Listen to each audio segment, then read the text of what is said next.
আগামীকাল শুরু হচ্ছে ত্রয়োদশ জাতীয় সংসদের প্রথম অধিবেশন। তার আগে আজ বেলা 11টায় জাতীয় সংসদ ভবনে বসছে বিএনপির সংসদীয় দলের সভা।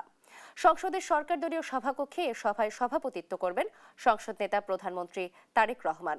সভায় সরকার দলের সব সংসদ সদস্যকে উপস্থিত থাকার অনুরোধ জানিয়েছেন চিফ হুইপ নুরুল ইসলাম। এই সভা থেকে বেশ কয়েকটি গুরুত্বপূর্ণ সিদ্ধান্ত আসবে বলে ধারণা করা হচ্ছে। ত্রয়োদশ জাতীয় সংসদের প্রথম অধিবেশনে সভাপতিত্ব কে করবেন, স্পিকার ডেপুটি স্পিকার কে হবেন তা নিয়ে চূড়ান্ত সিদ্ধান্ত হবে এ সভায়। এছাড়াও সংসদীয় স্থায়ী কমিটি গঠনের বিষয়েও সিদ্ধান্ত নেওয়া হতে পারে। এছাড়াও সংসদের কার্যপ্রণালী বিধি নিয়েও নিজেদের মধ্যে আলোচনা করবেন সরকার দলীয় সংসদ সদস্যরা। দর্শক, যেমনটি শুনছিলেন, আজ জাতীয় সংসদ ভবনে বসছে বিএনপির সংসদীয় দল। সেখানে রয়েছেন সহকর্মী সাইফুল রিপন, সরাসরি যুক্ত হচ্ছি তার সাথে।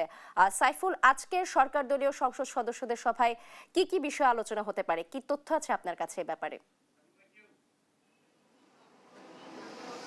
নাবিলা, বেলা 11টার দিকে সংসদীয় দলের যে সভা, সেই সভা অনুষ্ঠিত হবে এই জাতীয় সংসদের সরকার দলীয় সভাকক্ষে। এবং এই সভাকক্ষে মূলত আগামীকাল যে প্রথম অধিবেশন বসতে যাচ্ছে ত্রয়োদশ জাতীয় সংসদ নির্বাচনে, সেই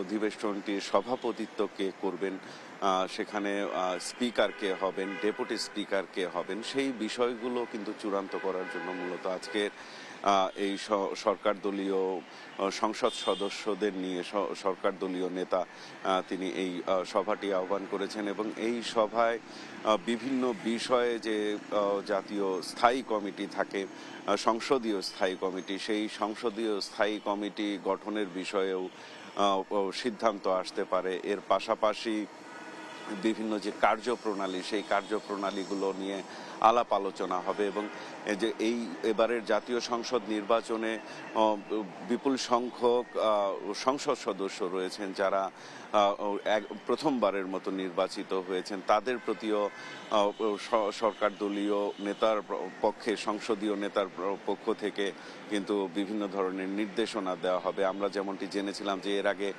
শপথ গ্রহণের দিন কিন্তু সরকার দলীয় নেতা প্রধানমন্ত্রী তারেক রহমান কিন্তু এই নির্বাচিত যারা সংসদ সদস্য রয়েছেন তাদের প্রতি একটা নির্দেশনা দিয়েছিলেন যে তারা যেন সরকারি ট্যাক্স ফ্রি যে গাড়ি নেওয়া, সেটি কিন্তু তারা নেবেন না, পাশাপাশি সরকারি কোনো প্লট গ্রহণ করবেন না, এমন নির্দেশনা কিন্তু দেওয়া ছিল।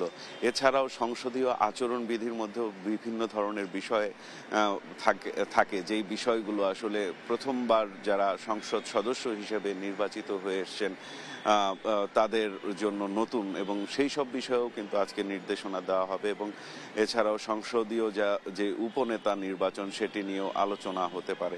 তো বেলা 11টা নাগাদ সেই সভাটি অনুষ্ঠিত হবে এবং সেই সভায় আসলে কোন কোন বিষয়ে সিদ্ধান্ত হলো এবং প্রধানমন্ত্রীর পক্ষ থেকে কোন কোন ধরনের নির্দেশনা দেয়া হলো এবং সংসদীয় সরকার দলীয় নেতার পক্ষ থেকে, আমরা সেটি আসলে সভা শেষ হলে যেই তথ্যগুলো জানতে পারবো পরবর্তীতে আপনার মাধ্যমে দর্শকদের জানিয়ে দেওয়ার চেষ্টা করব। নাভিলা।